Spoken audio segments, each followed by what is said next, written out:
Thank you. Life update. 2 days ago, I would have been exhausted from walking up those stairs. I'm not at the moment. I'm still mildly tired from it because life is why am I so far away? Hold on. I don't know. I feel like that's the thing. Oh, you were. I'm re-centering myself in the frame. There we go. I see. I'm centered now.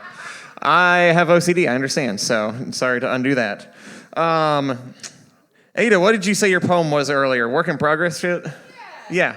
I have work in progress shit. And we can still smell it and whatever. There's also,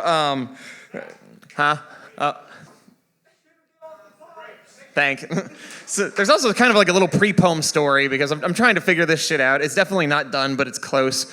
And the idea for this poem came because I was looking at my house from an angle from which I normally don't look at it. You'll see. But I was also listening to the new Beirut album. Morgan will be cheering when she hears that.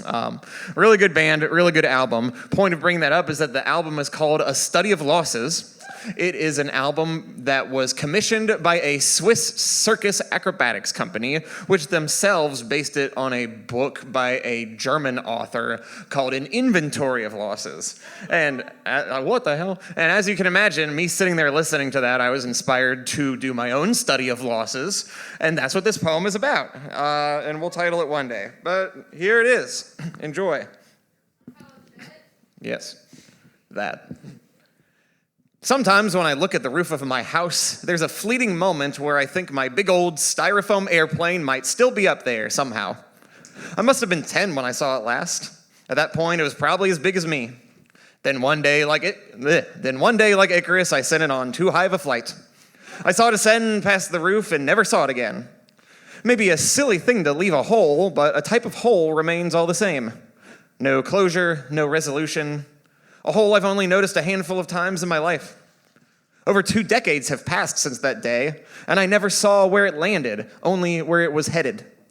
And though logic reminds me that no airplane-shaped hunk of styrofoam can survive 20-plus years of stormy weather, rotating seasons, and winds of change, if I look at the roof from a certain angle, it's like I'm 10 again, pondering and wondering where it could be up there, where it could have possibly landed to evade sight completely. It's got to be up there somewhere, right? It must have ended up on the other side of the roof. Maybe if I look harder. Don't we all know too well that there are many more things in life than styrofoam airplanes that fly over rooftops and evade sight completely, that are vulnerable to winds of change and stormy weather, that we watch travel off towards the horizon, never to be seen again outside of curious memories and heavy sentimentality? And yet sometimes loss is only temporary. But how are we to recognize this in real time? Loss is permanent until it's not, but usually it is. I've come to find that it takes many shapes and forms, some knife sharp, but others subtle, like a slow burn in the back of my mind, a kind of deja vu that I'm not always immediately aware of. There are things that I've lost which have returned to me. Jewelry, ideas, memories, people and connections which I'm especially grateful to have salvaged and retained.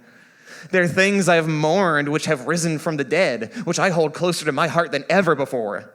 And there are things that remain gone and shall remain gone, though reflections of them live on, walking, breathing mementos to what has left, perhaps a photograph or a commemorative tattoo, or even a poem. Is there such a thing as complete and total loss? Is anything truly that lost forever?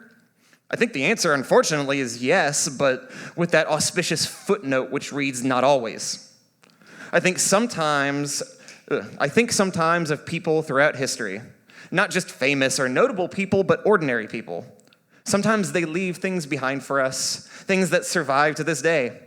Art and academia and so many stories, but what about the stories that die with them?